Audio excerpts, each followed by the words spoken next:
Dad మావయ్య dad మావయ్య ఏమైంది మీకు? మీరు బానే ఉన్నారు కదా? నేను బానే ఉన్నాను. అయినా ఇక్కడికి నీళ్ళు ఎలా వచ్చా నాకు అర్థం కావటం లేదు. ఎవరికైనా చెప్పి క్లీన్ చేయించండి. అలాగే నేను క్లీన్ చేయిస్తాను మావయ్య. జరిగేవి చూస్తుంటే కంగారుగా ఉంది నాకు. గంగా నువ్వెక్కడున్నావు? ఎప్పుడొస్తుందో తెలియటం లేదు. అరే ఇందాకటి నుండి నీకోసం వెయిట్ చేస్తున్నాను. ఎక్కడున్నావు? సాగర్ నాకు ఎలా అనిపించిందంటే ఉన్నట్టుండి బాబు గారు పడిపోయినట్టుగా. కానీ నేను అక్కడ చూసేసరికి అక్కడ అసలు ఎవరు లేరు. కానీ నా కళ్ళ ముందు యాజ్ ఇట్ ఈస్ గా అలాగే జరిగినట్టు అనిపించింది. బాబు నిజంగానే అక్కడ పడిపోయారు. కానీ బాబుని చూస్తే మాత్రం ఆయన బానే ఉన్నారు. నాకెందుకు భయంగా ఉంది సాగర్. నాకెందుకు ప్రతిసారి ఇలా అనిపిస్తుంది? ఏమై ఉంటుంది సాగర్? ఎందుకు నాకు ఇలా అనిపిస్తుంది? ఏదో మనందరికీ ఏదో జరగబోతుందని. నువ్వు వీటన్నిటి నుండి బయటికి రా. నీ గురించి నీ హెల్త్ గురించి ఇంట్లో వాళ్ళందరూ చాలా కంగారు పడుతున్నారు గంగా. ఇలా చూడు.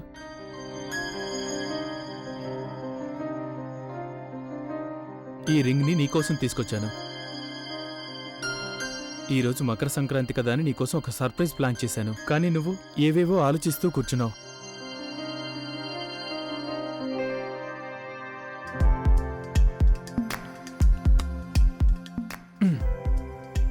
ఎస్, ఒక కొత్త ఉదయం, ఒక కొత్త రోజు, పూర్తిగా ఫ్రెష్.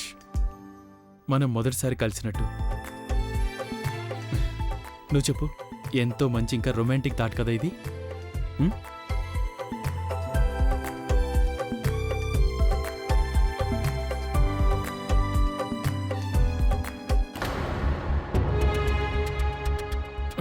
Sorry sorry sorry.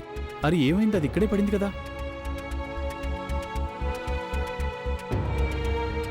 ఇక్కడే కదా పడింది. ఏమైంది?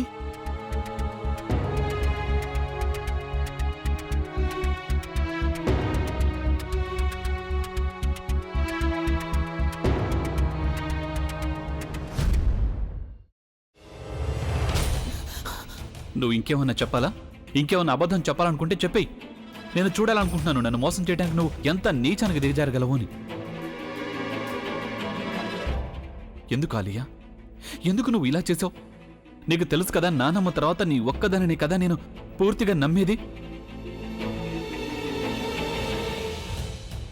ఏమన్నావు నువ్వు? ఈ మధ్య అన్నిటినీ మర్చిపోతున్నావా? అది చాలు.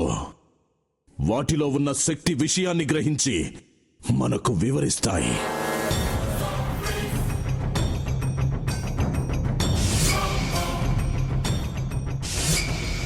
ఎవరు ఆ దండ విప్పొద్దు, గది తలుపులు తెరవద్దు.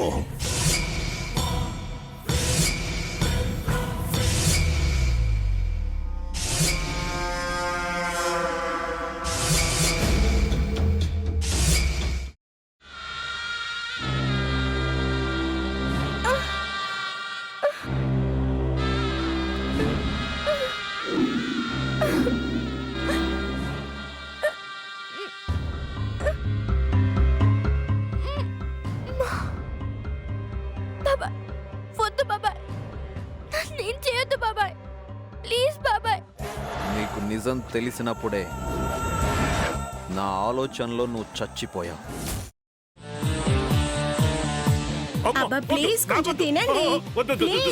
భీమారావు గారు, మీరా? ఇగో మీరా కాదు, సక్కుబాయ్. అవును, మీ పనామే లేచిపోయిందని చెప్పి కంప్లైంట్ ఇచ్చినావు కదా. రేయ్, ఆయన కంప్లైంట్ ఇచ్చింది లేచిపోయిందని కాదు, కనిపించడం లేదు అని. అట్లానా? సరే మేడం. ఇడియట్. ఆ వంట మనిషి పేరేంటన్నారు? రత్తాలు మేడం. ఏం పెద్ద మంచి, నీ వంట మంచిని కూడా మేడం అని పిలుస్తావా? రేయ్ హాఫ్ బ్రెయిన్,